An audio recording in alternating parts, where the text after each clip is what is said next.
বাবা মা বলতো স্কুলের বন্ধুরাই নাকি হয় সত্যিকারের বন্ধু। যত বড় হবি ততই দেখবি সেরকম মনের মতো বন্ধুর সংখ্যা কমতেই থাকবে।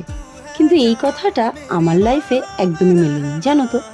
যত বড় হলাম, এডুকেশনাল ডিগ্রি বাড়তে লাগলো, ততই বন্ধুদের সংখ্যাও বাড়তে লাগলো। আসলে আমার লাইফে বরাবরই বন্ধুত্বের জায়গাটা খুব প্রিশিয়াস। হ্যাঁ, অনেকের সাথেই হয়তো এখন বছরে 3-4বার কথা হয়, কিন্তু বিলিভ মি, যখনই দেখা হয় তখনই মনেই হয় না যে এদের সাথে এত বছর পর দেখা হলো। ঠিক এরকমই বন্ধু পেয়েছিলাম বিএড কলেজে যখন ভর্তি হলাম। এই ভিডিওতে আর বাকি দুজনকে দেখাতে পারলাম না, কারণ তারা তাদের ব্যস্ততার কারণে সময় দিতে পারেনি। বাট এই দুজন, বিয়াস আর মঞ্জিমাকে দেখে এতটা ভালো লাগছিল যে তোমাদের বোঝাতে পারবো না।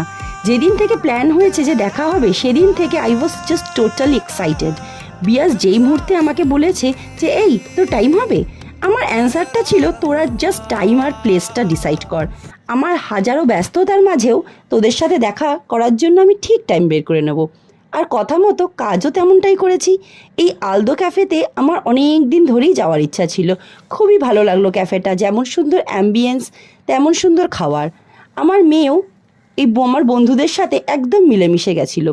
আসলে জানো তো, লাইফে তোমার সত্যিকারের বন্ধু তারাই হতে পারে যাদের সাথে তুমি তোমার মতো হয়ে থাকতে পারো, প্রাণবন্ত হতে পারো, যারা তোমাকে কখনোই কোনো পরিস্থিতিতে জাজ করবে না, মজার ছলেও এমন কোনো কথা বলে দেবে না যাতে তুমি হার্ট হও, তোমাকে নিয়ে কখনোই তারা হাসাহাসি করবে না। এবার আসি এই বন্ধুদের কথায়।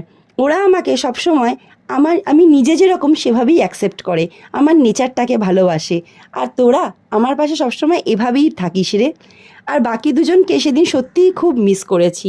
আমার মেয়ে তো আমার এই বন্ধুদের সাথে এত মজা করেছে, ওরা আসলে ওকে সত্যিই খুব নিজে করে নেয়। ও দেখোই, এই দেখো আইসক্রিম দিয়েই যাচ্ছে, যত বারণ করছি বিয়াস দিস না, আইসক্রিম তো দিয়েই যাচ্ছে। এরপর আমরা পিৎজাও খেলাম। আর ওদেরকে বললাম যে তোরা প্রায়ই একটু দেখা করিস, না হলে তোদের খুবই মিস করি রে, বিকজ তোরা আমার কাছে খুবই প্রিশিয়াস। এভাবেই আমার দিনটা খুব খুব ভালো করে কাটলো। আজকের ব্লগটা এখানেই শেষ।